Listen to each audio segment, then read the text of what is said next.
everyone. This is Tagore Almeida from the Uncultured Company, and welcome to my podcast, A Pint of Imbecile Wisdom. Everyday people, everyday conversations, and great inspirations. Today, I have with me somebody who I'm very privileged to have known him and have him in my life for a very long time. But it's an honor to have him on my podcast again. He was part of my podcast in season one, and I'm talking about a topic which I embraced very recently. I wish I had done it much before, but as they say, better late than never. So I have with me today Yogi Pradeep Ulal. Namaste, sir. How are you? Welcome. Namaste. And welcome to our podcast. Thank you. Before we get into the topic, I just want to tell people a little bit about Yogi Pradeep Ulal. He actually is the founder of the Kevala Foundation. Heaven on earth, as it has been referred to by many people who have been there and have heard about it.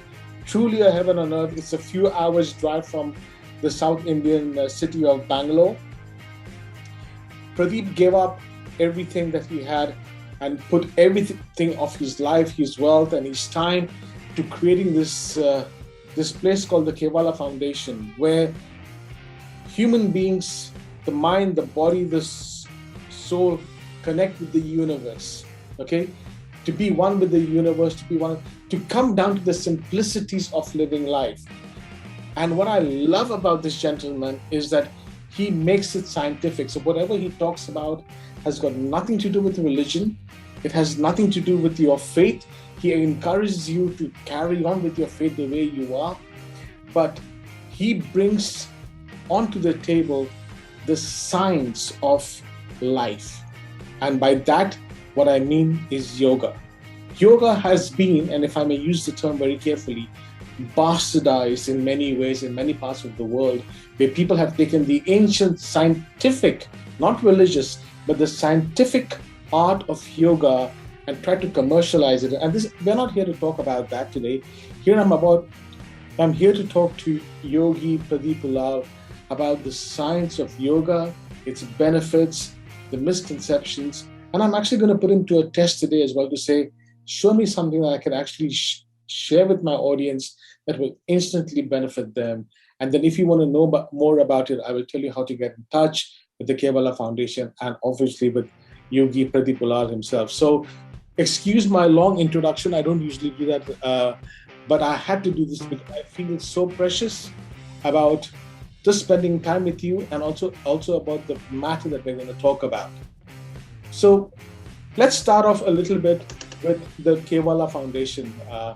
Tell us a little bit about the Kevala Foundation, please. Kevala Foundation is basically a charitable trust. We have created this trust so that we can channelize all our work to reach people of this world, to enrich them in many ways. First and foremost, to enable the human wave itself, to empower the humanity. What has happened is there is nothing really wrong with our planet, except that the humans have gone crazy in the game of so-called consumerism.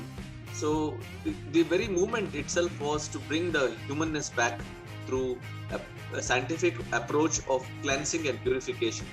The more and more we cleanse our instrument and align it, we will experience the fulsomeness, the wholesomeness of what it means to be in this body. Definitely a transformation happens when we are clean and pure. Our outlook to life changes. The way we connect with animals, with all other life forms, with nature, everything shifts. It's because our attitude is basically a bunch of characteristics of our DNA and the way we have been cultured and programmed. So it takes effort. So we decided that we need a place. It's not just a concept. No point in philosophizing. So we need a place. So it took us a lot of effort to actually build a place deep in the nature and sanctify it, consecrate it, so that when people come here, they can actually experience the beauty of nature, undisturbed, pristine, silent, pure oxygen, pure water, and a sanctified space that is vibrant naturally, and on top of it, consecrated with the cosmic energies. So Kevala Foundation is by naturally ingrained as a heaven on earth. So it is to align us in many possible ways to bring about a celebration of life, which to me is most important. We have forgotten how to laugh. We have forgotten how to connect with music. We have forgotten how to honor nature. We have forgotten how to relate with humans. So these are may sound very basic, but it is gone missing. So we need a break from the usual routine way of operating, and them to a point where they can experience the purest aspect, so that the corrupted mindset will get cleansed, and you can experience the real way what we are here for on this planet. It's a big gift, because from there on it can't be the same again. Life will change for good, and I feel that it's happening. Thank you. So that's the Kevala Foundation. Now, one of the core things of the Kevala Foundation is yoga. Yes. Tell us a little bit about yoga. Before we come to Himalaya Kriya, let's talk a little bit about the science of yoga. Why is yoga important at its core and basic values? See, when the humans first walked on this planet, we did not need yoga, because we were so endowed with the cosmic awareness that we could connect with the flash of a thought. We could connect to the cosmic source, to the light, to the matrix. But eventually, this is how the design is, that we move from the highest to the lowest. And it's a cycle. So this is a dark age. We all accept it. It's a Kali Yuga. Here, we are dealing with the dark matter more than anything else. We are dealing with the lowest aspect of our endowments are so less that we need something superior technology to deal with viruses, bacteria, with germs. There's a different warfare happening within us. We can't help it. We have chosen to come on this planet during Kali Yuga, means we have to be equipped better. Otherwise, we will succumb to it. You've seen COVID shook up this human world like crazy. Why did it happen? We caught that we are the lords of this planet. We can do anything we want, and suddenly now we look so vulnerable, weak, and so on our knees. What we have forgotten is that we could align ourselves back to the original blueprint. We've forgotten that there is a superior chemical laboratory inside us, embedded, which can be activated to give us a disease-free body and align us to the blueprint. That is forgotten. Yoga is a science of integration, the science of balance, science of alignment, science of connecting. So it makes us more and more integrated. It puts us from our scattered fragment imagery to a very contained pillar of light, which is self-sufficient, self-powered, self-ingrained, to the origin, to the central axis of the void, to the magnificence of the sun, to the magnificence of the matrix, where we are drawing energy from. So it is a science not just of stretching and breathing, but it is a science of union with the source, from where we have emerged out as a projection. So a lot of mistakes is that yoga has become just a tool for staying away from routine stress of life. It's like a de-stressor, but then that's the basic foundation of it, where we have to get a small little glimpse of it. From there begins the journey of elevation. So step by step, we begin to unravel the gift which is already there. It is all wrapped. We need to unwrap this gift and realize that we are actually in a powerful star portal. We have all the star portals inside us. We have planetary portals inside us. We are like an experimentation of the cosmos. All that is pre-fitted, embedded factory setting, but we don't know what to do with it. We're discovering these features one by one. By more we unravel, more we become cosmic in nature. That means we are discovering the essence which is embedded inside. So yoga enables us to grasp the essence and flourish it and project the expression so beautifully that we are more complete. As you correctly said, it's a science of a connect between all of the elements of life and being able to, and retaining the purity within oneself. But now you have actually mastered, if I can use that word correctly, the art of something called Himalaya Kriya. Okay, it's a form of yoga as well. Tell us a little bit about Himalaya Kriya now. What is this about specifically? Yeah. Many years ago, I encountered a lot of problems in this own body. This body, I went through severe tests, impossible diseases, impossible misalignments. I was literally crawling from my bed. I didn't know what to do, and I had no answers. I tried. It looked like I was misfit for even doing a classical method of yoga. Then I said, what am I here for? I can't even sit in Masana. How can I be called as yoga guru? What nonsense is this? How can I work with this? So I started unraveling. There must be a better mechanism to help me first before I even try to help others. What is this mechanism that enables us to rewire this body, recalibrate, reattune this body back to its, for me to approach the classical traditional method where I felt I was a misfit. I felt that I could not accomplish the preset goals what has been placed. This is, if I cannot do this, is this the way yoga is? What do you call it? A competition or a measurement process? What does it take for the Kundalini to rise to its peak glory? Is there a one particular asana or a mudra or a breath work? What is that? What is that required for us to get to that level of alignment? So that quest put me into this path work, that there has to be a superior way, a profound way to get the body back in alignment in the fastest possible way, not just long drawn life process. So I started working on this body. Many lifetimes of work started unraveling within me. It was intuitively coming. I did not try to attend any program and come to know of it. It started intuitively coming as a guidance, and I realized that it is coming from ascended beings. So many masters. Mahavatar Babaji was the primal force for this science. I did not see any imagery of a master in front of me, but I used to get a strong pain in my body, and I would do intuitively some work on it, then it would release. And I said, where is this knowledge coming from? How did I know? So the first basic primary thing was that this body experienced tremendous pains, discomfort, problems, and I worked on it, and the new technique revealed. So through a gradual evolution process of more than 50 years, I discovered that it is possible to attain a disease-free body.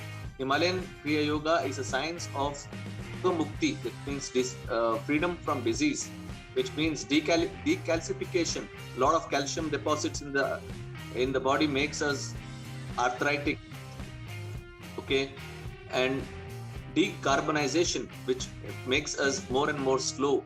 If there is carbons in our body, makes us duller. We are 93% helium in this body. So the lightness, how do we derive that lightness in this body? I found out through nitrification process using the tongue, the ears, that it is possible to attain a superior way of accessing the helium, which is 93%. So obviously, you have to seal the buoyancy, the lightness, and detoxifying. There's a lot of toxin which is inherently stored across so many gaps in our body, which needs to be dispelled. Decalcify, detoxify, decarbonize, detox this whole instrument to a point where it can be the brightest essence. So the proof is right in front of you. This body is 52 years old. I run like a 16-year-old.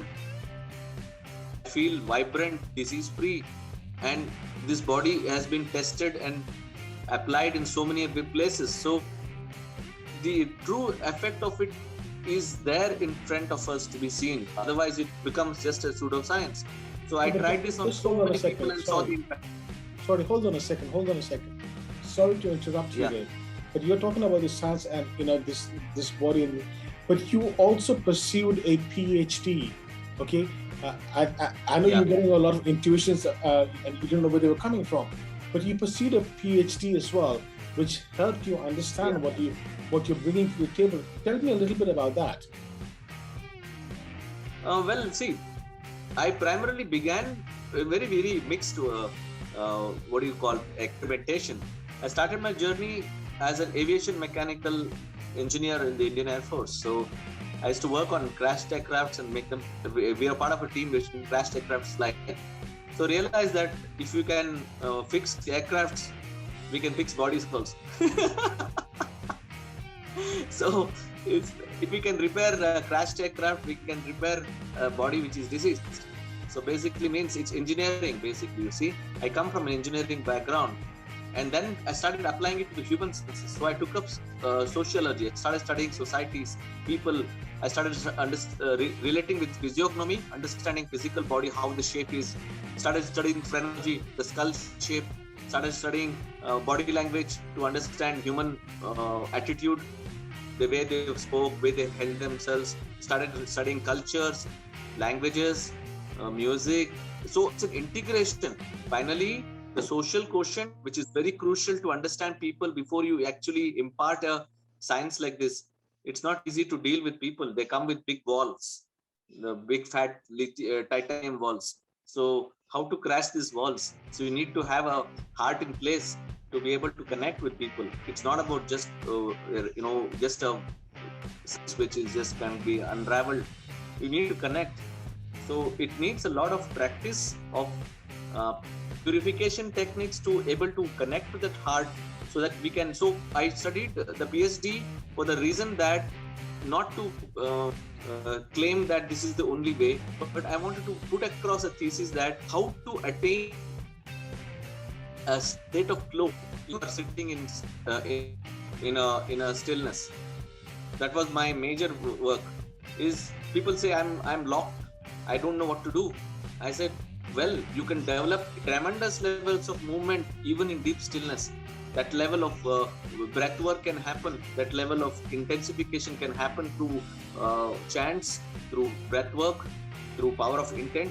So it started to unravel many things, that this body is not just what it has been conceived. It is a hollow pillar of light, and we don't know how to deal with this. So yoga is not just about doing the classical routine programs. It's about realizing the morphogenetic capacity of this body to gain a structural integrity. So all this matters: emotions, thoughts, our connections, everything. So studying all this helped me to relate to this science faster, better, especially with people. So that the thing ultimately, if this science cannot just work on one person, it has to work on many people so that it can be fully replicated, and that's when PhD came into. So Pradeep, I want to ask you then, when you talk about Himalaya Kriya, where it's got the basic exercises that you actually show people and whatever. What is the importance of the connect between human body and the rest of the surrounding around us, and why is it important? See, we are like a microcosm by itself, complete in itself. This body was not, something which was meant to be a separate organ and organism, which was meant to be languishing in planet Earth and left there for good. It has an ability to connect to the cosmic source, to the light beings, to the ascendant channels. So how can we treat this body as a separate mechanism? Whether we like it or not, whether we believe it or not, we have a cord, a unique cord which connects us to the matrix. All of us, we are belonging to the same source. We are connected by the same cord. We are connected to the same matrix, but the levels of our chemical composition is slightly different from each other, which makes us unique, which makes us feel that as if we are so different in reality. Our realities may slightly alter. We may start perceiving it in a different way, but deep down inside, we are actually come from the same source. We have, for the purpose of entertainment, for the purpose of cosmic, variety, we all look different slightly in our, the whole coloration is that we are different. So when we discover through the science of processing, purification, that we can feel unity. If you feel unity awareness within you, you feel the wiring connection with the trees, with the rocks, with the oceans, rivers, mountains, sky, everything. Okay. There is only one. Hang on. So you say that you find a unity between the rocks and the oceans. So what? What is the benefit it brings to mankind? Okay. So let's just say, Yogi, very respectfully, that I tomorrow follow this science of yours, and let's just say 6 months down the line, 1 year down the line, I have been doing this, very well, and I can feel all of a sudden I can feel a connect with the universe, the rocks, the trees, my fellow human beings. Why is that of benefit to me, to my surrounding, and to the world itself? Why is that of importance? See, look at the kind of violence we have had in this planet. The mind, I, me, myself, with the territory bounding, with the kind of the idea is everything should belong to me, I, because I am the only one who is in control, who wants power games. So the minute you experience unity, suddenly you realize you're just a small little speck of dust in this whole magnificence. And whether your presence is of real relevance or not, in what way is the relevance? The relevance is you're part of that magnificent, infinite cosmos. And whether you like it or not, whether you believe it or not, there is something called as magnetic presence. When your presence becomes magnetic, something magically starts coming to you. All the goodness of life, all the beauty of life starts coming to you. That to me is the most beautiful state of being. You cannot have a war with somebody when you feel unity. You cannot have so much of ego conflicts, because I'm not saying that you should suddenly become vaporized, but you have retained a small little bit of ego which is good enough to protect your body. As a helmet, you need ego is a helmet required for us to protect this body from shattering or walking car. So basically you need that much ego just to retain that unique identity of a human walking through this plane. But at the same time, the beauty of awareness of the unity is that you're not going to have conflicts, constant conflicts, that, I should snatch somebody's property, I should make somebody's life difficult, I should make my trumpet blowing louder than the others. So these are basically ego conflicts which come from a very insecure person. If somebody actually follows the Himalaya Kriya, they get at peace with themselves, they connect with the universe, and that obviously will result in people not wanting to abuse the system, abuse the environment around them. Great. I understand that, and I truly understand that where it comes from. And and I personally also have felt that ever since I've been doing the Himalaya Kriya. But another thing is that people today, because you mentioned this, because of the consumerism, lifestyle that we have, drowned within. We're having a bad day. We say, go on a shopping spree. That'll make you feel better. Yeah. Or you're feeling low, have a tub of ice cream. So we've these corporates have branded this really well into our DNA, that we are dependent on them rather than looking at our inner selves, which you rightly said so, has all the answers that we need to look for. So let me ask you this.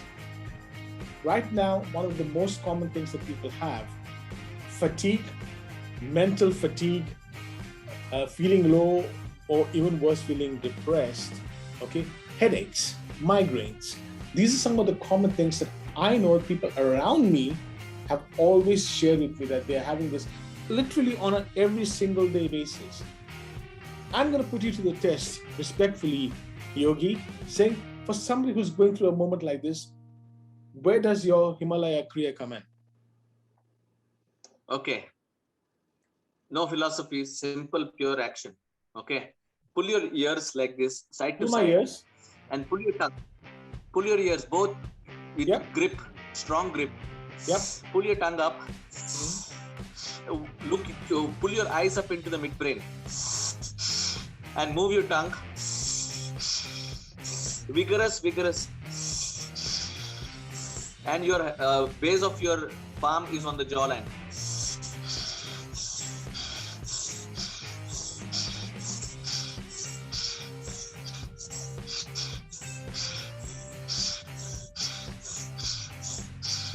Now, I know what you're doing. I know what you're doing. And as ridiculous as it might seem to many people, I can vouch for this that I have been doing that now for about a month and a half, 2 months. And I have found the difference in myself. And people who have seen me around saying that I'm a lot more calmer in life at the moment because I was one of those persons. I'm not a morning person. My first calls of the day, I'm usually growling at people, and that has completely diminished. Just doing something as simple as what you said. Would that help people with their headaches and migraines? You can test it for yourself. So basically, what is happening? Why is migraine happening? There are blood vessels running across the gateways. These vessels are constricted thanks to our lifestyle. We are not connected to the circadian rhythm very deeply. There is not enough vasodilation. The vessels are constricted.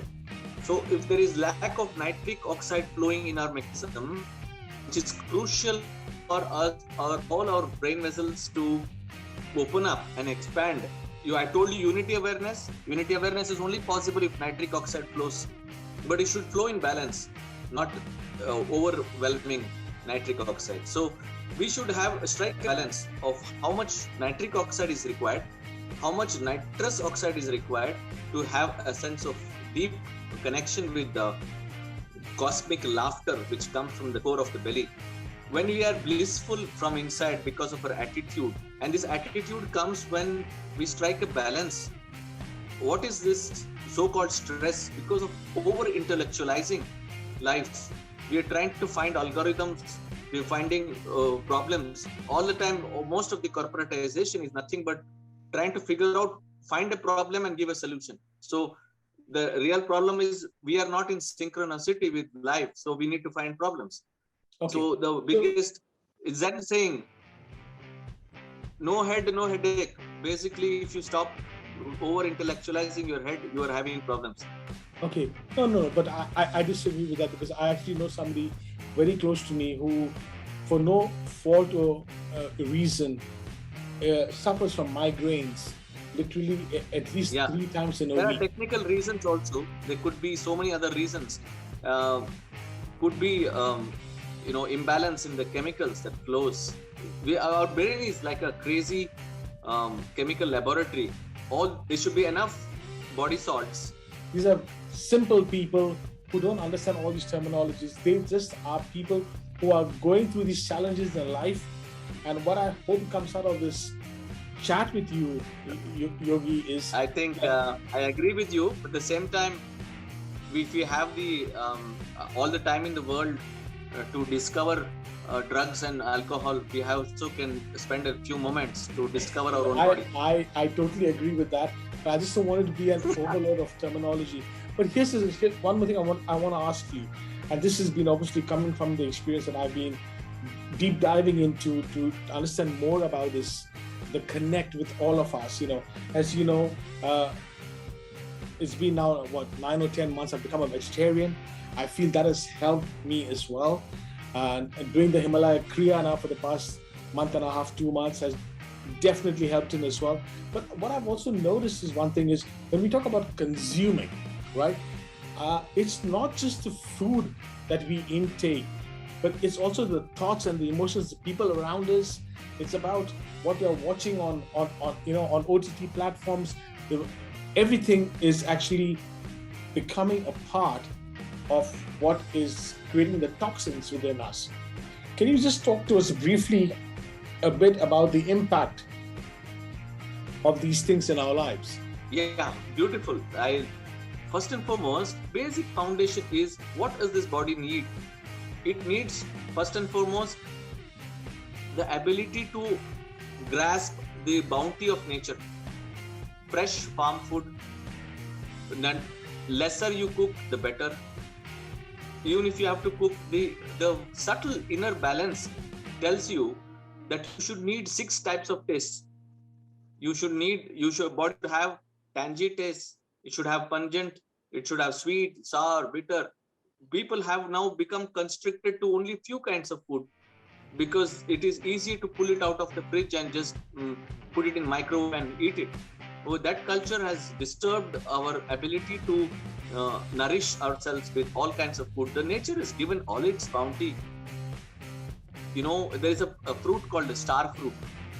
It's so high, rich in vitamin C. It would give you so much immunity.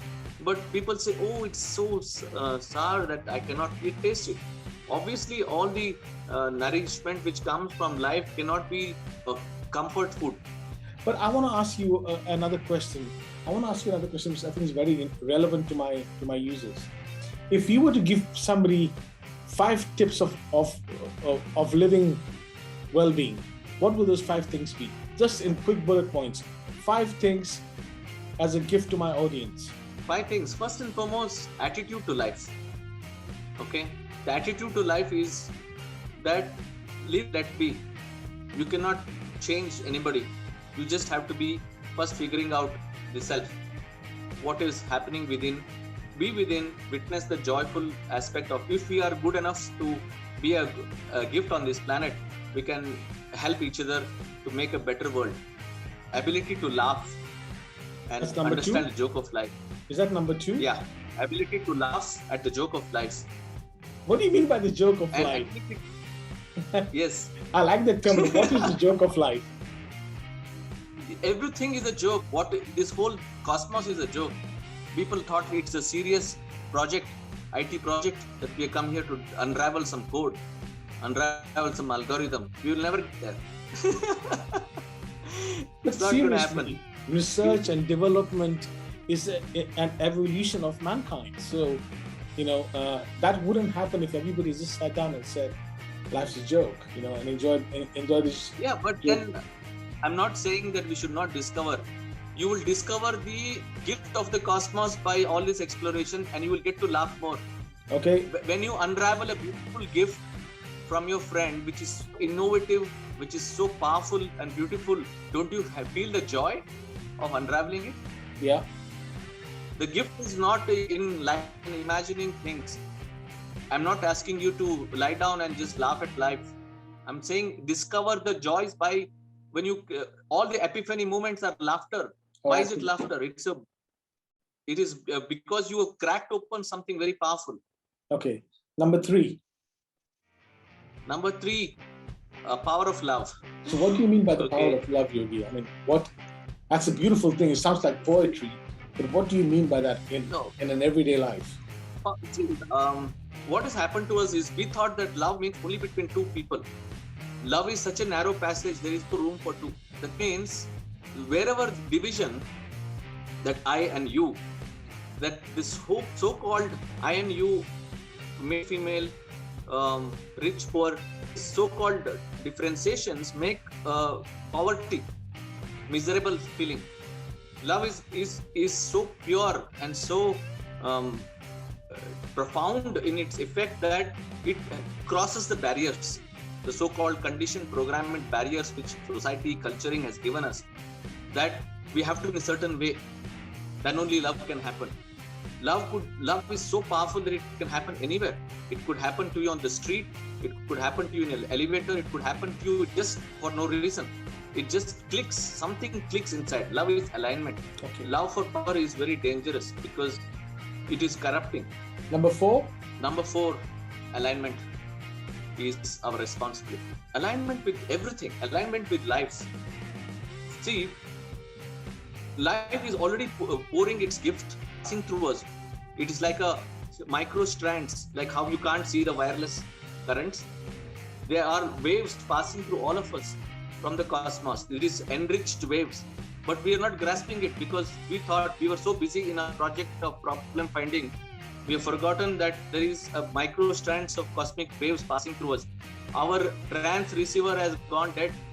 We need to attune our trans receiver so that we can get the waves back, the cosmic waves back. Our channel is defunct right now.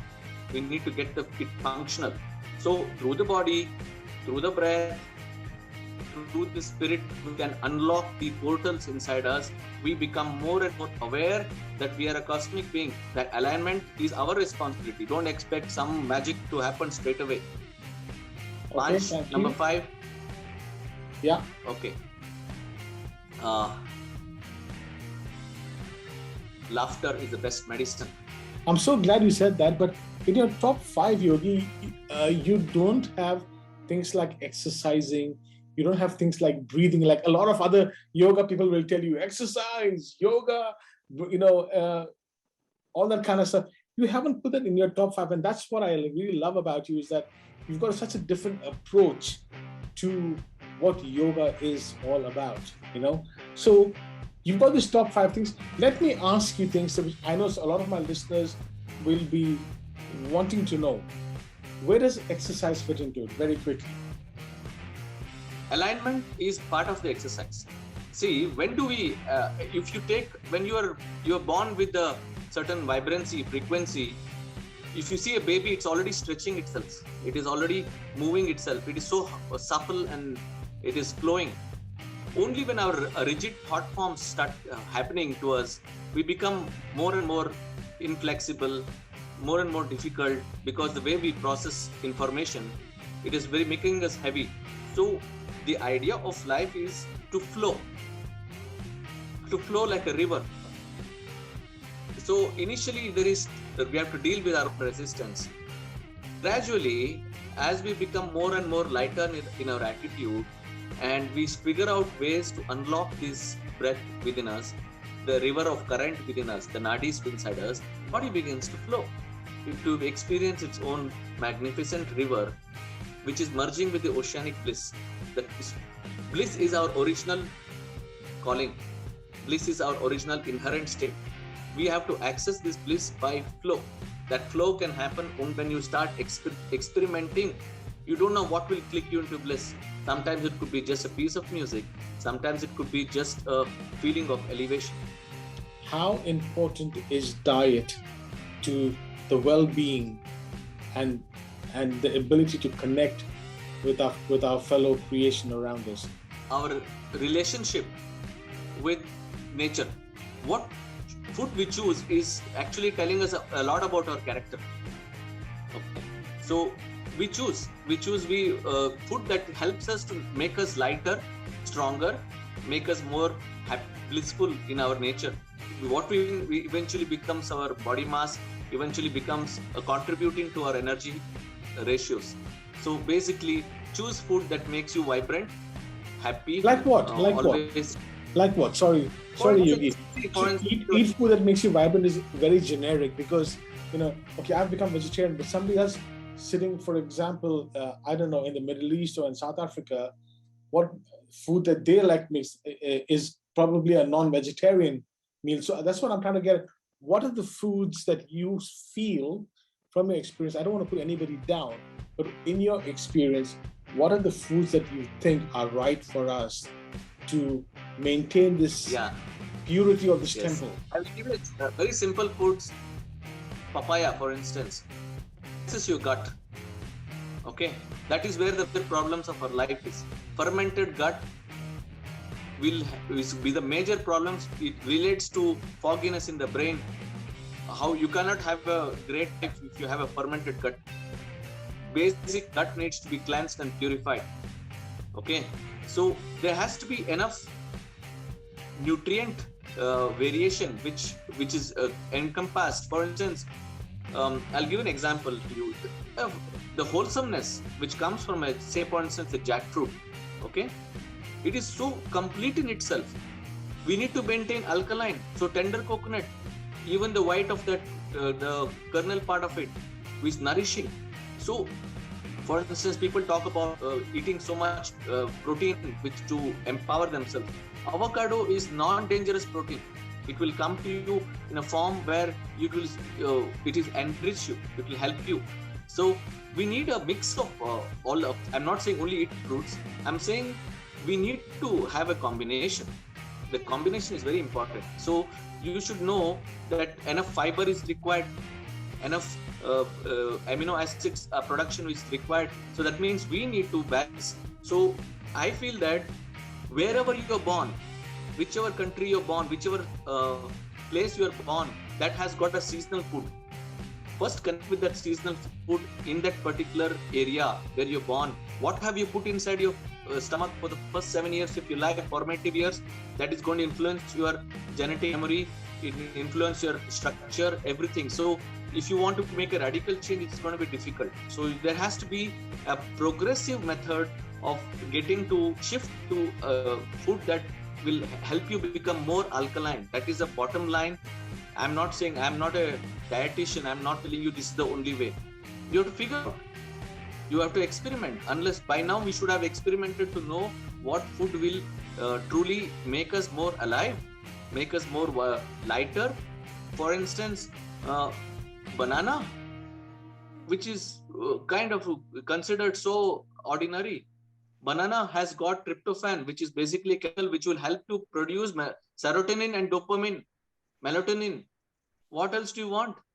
And people consider it, so they would, if you keep banana on one side, potato chips on the other side, what would you choose? Okay, and then the other thing I want to ask you is, again, so we talk about exercise, physical exercise, we talk about diet, okay, and this is all in relation to the science of yoga. Where does religion fit into yoga? Religion has no business to enter into the spirit. We need, the godliness is existing in every atom of existence, everywhere, in every dimension. You don't have to, by more and more purification, you will discover the wholesomeness of this idea. We don't need a tertiary medium to come in and tell us what to do. It's everywhere. If you feel loved, if you feel the bliss inside you, would you actually stand in a queue to pray? Would you need to find a prayer place? No, that's okay, Yogi. I'm not saying you know me, I completely agree with you. My question is, does religion and yoga have a connect? Yes or no? You see, it's like what is culturing basically. If, for instance, we are born in a forest, we never seen heard any chant, we have never seen anybody doing prayers, we have never seen a temple, we have never seen a mosque or a church. We don't know what religion is. But does it mean that we are deprived? We are not deprived.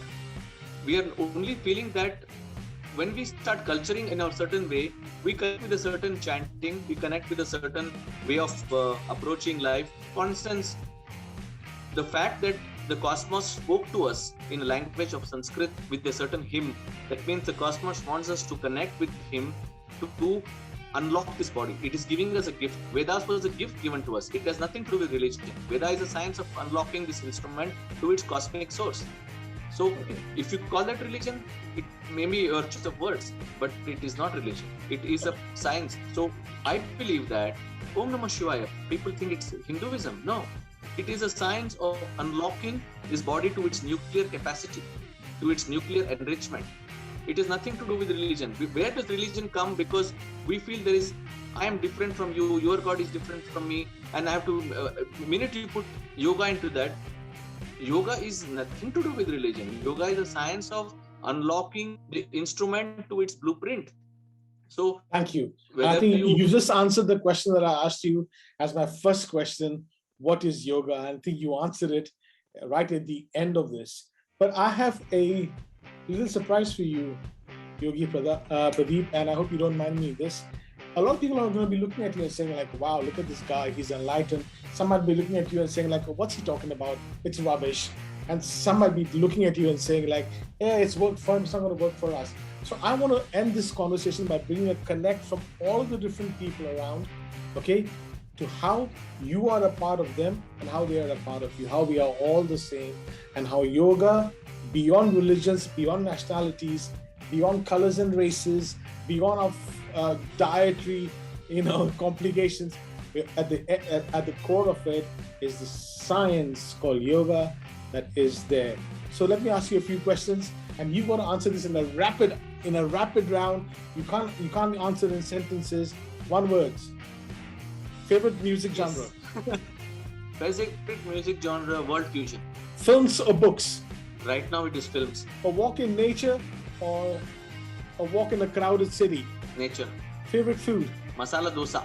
Do you do any sports? Right now, martial arts has been way of sporting. Being with a group of people or being by yourself in your thoughts meditating? I've come here to serve, so being with people is beautiful. Dr. Pradeep Ulal and Yogi Pradeep Ulal, it's been great talking to you. Now, just at the end, if people want to connect with you or they want to know more about Himalaya Kriya or even the Kevala Foundation, how can they get in touch with you? First and foremost, I would suggest everybody to first go and visit kevalafoundation.org and read end to end the whole site. Unless they study this website in detail, they would not come a good idea of what we do. Then is a YouTube channel of Kevala Foundation. I would request people to spend a few days reading about watching those videos, so that they understand from where I come, what is my background, what am I trying to inspire you with. It's a science which is not described in just a few glimpses. It is so deep that you will have the relevance to this whole process. I believe that Kerala Foundation is the final calling for people who have finished all their circles of so-called shopping. No, but okay, that's great. And I'll also put the links into the description here.